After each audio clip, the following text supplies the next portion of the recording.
hot wings, hot topics, and real estate. Host Ryan Spellerberg keeps it real with agents, investors, and insiders every month. No fluff, just good convo exploring the trends, challenges, and questions shaping today's market. Now, here's your host with over 20 years of lending experience, Ryan Spellerberg. They're on fire. Hey everybody, Ryan Spellerberg, another episode of Hot Topics here. I'm the mortgage guy, but we've got an interesting one here. We haven't had anybody on from this. We've got Kyle Eberts with Crew. You know how it works. We start easiest to hottest, so if you want to get in your first swing, I'll give you a full intro here. Okay. He said he's great with heat, so no issues. I don't know if I said that. I think that's exactly what you said. Today's guest works in part of the home business that nobody ever wants to need, but everybody eventually does. Kyle and his Crew Restoration and Construction here in Sioux Falls, a company that's been putting homes and businesses back together after water, fire, mold, and storm damage since 1974. Thanks for coming on. How are you? Yeah, great, man. Well, that first one's spicy. I can't imagine when we get to Yeah, the it does. I mean, you know, yeah, we only have 6, so the next one will cool it down. It's almost like ice cream. Perfect. So for those of the people that are watching that don't know who you are, Kyle, tell us a little bit about yourself, a little bit about Crew. So my father started our construction company back in the late 70s. So I've been doing this basically all my life. We used to be home builder and remodeler. And then approximately 10, 11 years ago, we got into the restoration and insurance work. So what that entails is really anything that has an insurance claim attached to real estate, whether it's your home or business, water, fire, hail, mold, really anything that affects your home or your business, we can put it back together for you. Building a house wasn't enough. You want to have somebody that's in a disaster and work through that. It's just a different scenario. You know, I don't know if I get bored with building homes, but it becomes pretty routine. Mm-hmm. You know, I mean, starting from scratch when I can dictate everything, and I don't know. Theoretically dictate everything. Yeah, it's a much easier process than what we do today. Yeah. So I don't know if I like that challenge or what it was that brought me to it, but we certainly enjoy coming in when people are in need and helping them out. Yeah, you're solving a problem, usually a big problem. We were solving a problem when we were a construction company as well. Yeah. But yeah, different type of problem. You know, the crazy part about that life was that you have 6 months a year to plan out your next venture or whatever you're doing as far as projects goes. Today, we'll get 10 new jobs in today that we didn't have yesterday. That becomes a whole different game when it comes to scheduling, prioritizing, things like that. And our team just does a great job of figuring those things out as they come in. So you got to be great at operations to make this thing work. The operations does become tough. Yes, we have to become very good at procedures. Got it. Right? That's really rank and file, everyone knowing where they need to be and what they need to be doing at all times, because we can't explain it on the fly. We've really got to, and it took 5 to 7 years before we were really comfortable with our techs and everything. Like, there's a ton of training. We do so many different things that each person has to be trained. Now that we're in the business this long, we have guys that specialize in certain things. Sure. That certainly helps out. When we started, we all had to be jacks of all trades. That becomes very difficult going through the steps in the process. Oh yeah, every house is different. Every problem is different. It's literally every problem is different. I mean, we deal with smells and things. We're going to get into it. We'll get into it. But it's amazing to me what we didn't anticipate when we first got into it was the breadth of things that we would be doing, from a fire to a lightning strike to a person running into a building to cat urine to mold. I mean, it is so vast that it's part of what we enjoy. Got it. Well, next one, and again, thanks to our sponsors, Atomic Wings, is These are great. Natural Dry Rub. They're fantastic. This is a great one. So when something goes wrong, a pipe bursts, a fire, most homeowners panic and immediately do the wrong thing. What are two to three things you should or should not do in that first minutes after there's a problem?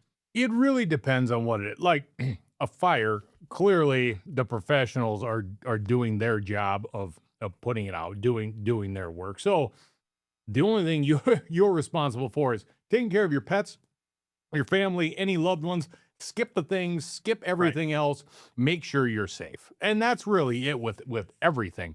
When it comes to mold, if as soon as you see it, get out of that area, call in a professional. We'll come in and do all our pre-work to see what type of mold it is, what the protocols is for cleaning it up, you know, blah, blah, blah. Sure.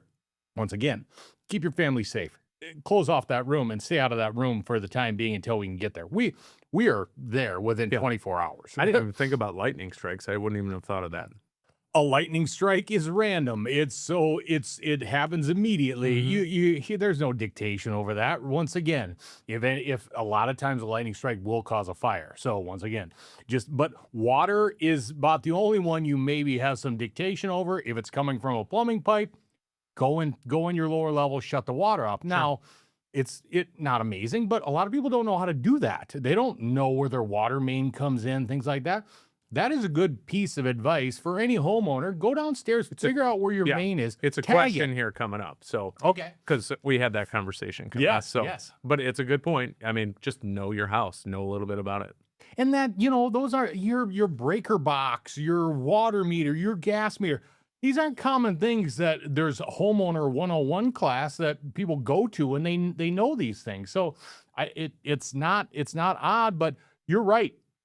You should, if you're ever having a plumber, electrician, an HVAC guy at your house, ask them questions about those things. Or if you need to call a company like us in, we'll walk you through what those steps are. Cool. How are they so far? They're great. Good. Okay. Number 3, it starts to get a little bit warmer. Hot Buffalo. So get after that one. So your number one source of business is fire damaged homes. That's kind of what we had talked about. Most people assume smoke smell never leaves. Can you actually get rid of it? And same question for a house that, maybe they had a long-term smoker in there. Like, what are the steps and can you remediate that? Cigarette smoke is worse than a fire in your home. Interesting. I don't know why. Okay. The carcinogens in a cigarette, but it's probably that if you're a cigarette smoker in your home, there's been prolonged cigarette smoke where a fire in your home happens quickly and then we put it out. Sure. So I'm guessing there's pieces to both. Maybe it's not just what type of smoke it is, but the prolonged aspect of it.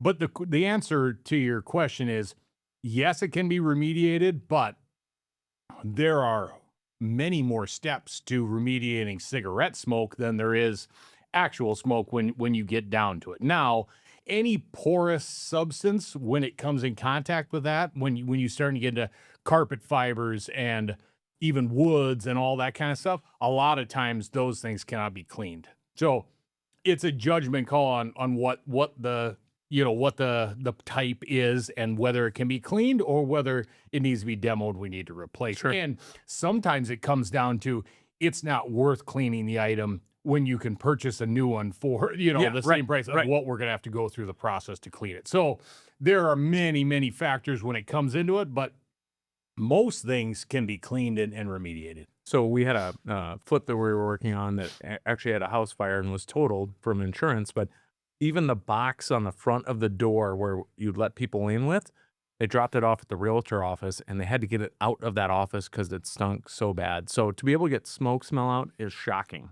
Yeah, well, and clearly we do full contents remediation at the time. Now, contents are a completely different animal when you start talking about your clothes and your furniture and all that kind of stuff. Now, we bring it into our climatized shops, but we have to separate the clean stuff from the stuff coming in. Like, that's a process. So you can clean clothes too? Oh, if you have a fire, we'll have 1 week of clothes back to you within 24 hours.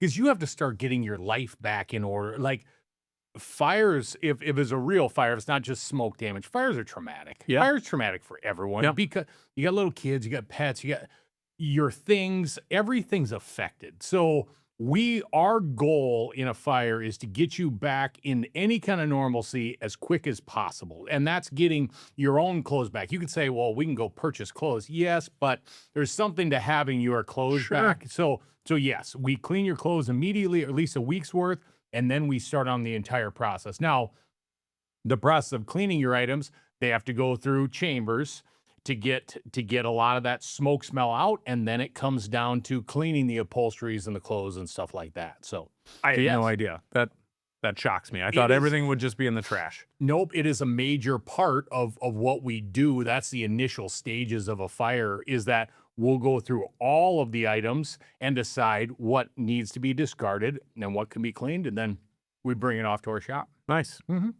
I learned something today. Even though I researched, I learned something. So Perfect. okay, number 4, mango habanero. It's a little sweeter. You'll Okay. have no problem with this one. So I watched quite a few of your videos to get to know you a little bit better, even though we're basically neighbors.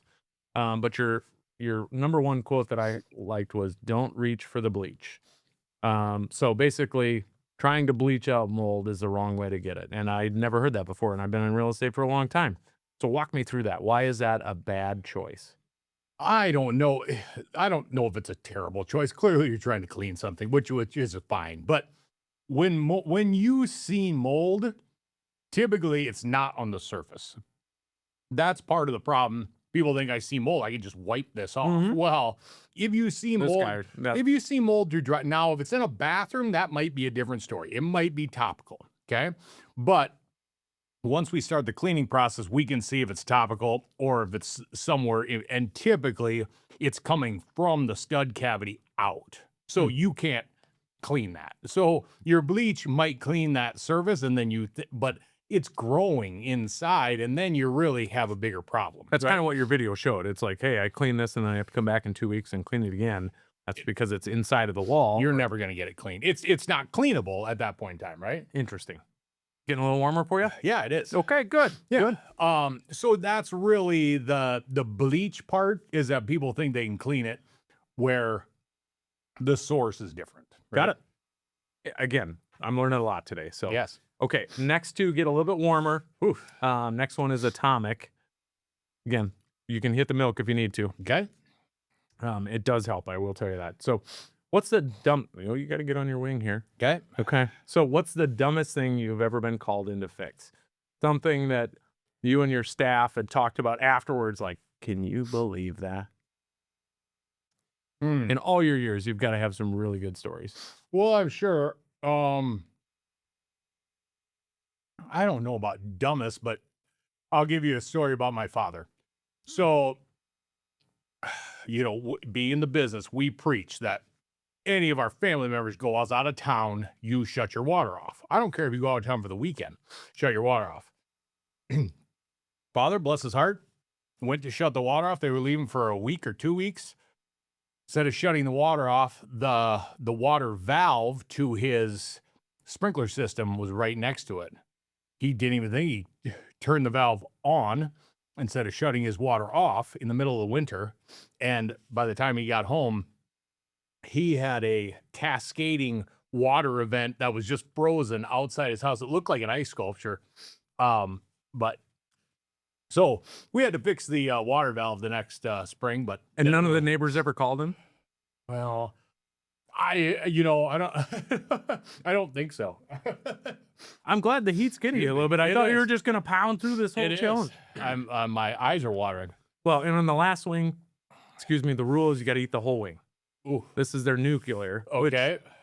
which does get a little bit more aggressive. Then I might need some milk. Yep. Well, get after it. It's All totally right. fine. How Yeah. many people do you have crying here? Oh, we've had a couple that have struggled a little bit. Somebody got lost in the bathroom once afterwards, so that was kind of funny. Oh, that happened. And you kind of stole my last question on this. On the single most important thing was to shut your water off if you're leaving town. But maybe you can talk about your journey a little bit on the construction side after you get after your last wing here. Okay. Because Kyle just built his own house. So process you said was great just because you got the background on it, but maybe some mistakes that people who are building their own house make. Right after you get after your last wing, we'll have that conversation. But he's got a really unique floor plan on how he built and how he had to do his driveway. Super interesting. And without that background, I think it would be tougher for most people to get through that. Because some people do want to build their own homes. If you have no experience in it, I think it's tough. It's tough for most people. It really is. I mean, the basic structure of the industry attempts to save itself. right? We work with specific subcontractors in the area that we know that are good subcontractors. You try to build your own house and you haven't done this before, you don't really know who you're working with, right? It's a big deal. Especially if you try. It's a big deal. Excuse me. It is a very big deal. You are correct. You need quality subcontractors because the problem is I've been doing this my entire life. You start getting into plumbing codes, HVAC codes. I only know enough to be dangerous, and I've been doing this my entire life. Any subcontractor, if you don't know exactly what they're doing, could potentially cause issues in the entire process. Yeah, if you're a general contractor and the client says, hey, my brother's cousin's uncle does concrete and I really like him to do this, that can be a Yes. problem because Big time. I've been through that on my side where they've had to tear out full foundations because the work was so bad. You don't want to get in that situation. Yeah. So that is really the biggest issue, is that you need to somehow find some contractors that are doing good work for good pricing and are going to show up on time, and you got to string together 10 of them. Yeah. Throughout a process to make sure you're done on time. Yes. It's a tough deal to do. Okay, so you've given us the best tip that you guys have to try and stop major problems. Any other tips for a new homeowner on taking care of their property for things that you see? Biggest thing on our side is just don't wait. We are specifically set up to come out and look at people's problems that they don't even know what the solution is. Help them with a solution. It doesn't cost them a dime. We'll come out and give free estimates on these types of things. So don't wait. Call us in, have us come look at it, have us come tell you what needs to be done. We will gladly do that. Kyle's so excited to help you guys that he is crying right now. Yes. It's that I get excited about homeownership too, so I completely understand. It is that last one is warm. It's aggressive. It's aggressive. Yes. But still good flavor. It is. No, the wings are great. Good. Well, anything else you want people to know about you, or how do people get a hold of you if they have a problem? 605-965-ASAP is our phone number. We are crew3r.com is our website, and we are always the crew that cares. Got it. That's fantastic. Thank you for coming on. Appreciate it. Make sure to like, subscribe, and if you have any problems with your home, maybe even a problem you don't know you have yet, call Kyle. He'll come out and take a look at it for you. Thank or you. his team will, because he's busy crying about Yes. loving homeownership. Appreciate So you. thanks for coming. Thanks for our sponsors, Atomic Wings. Have a great day. Yeah.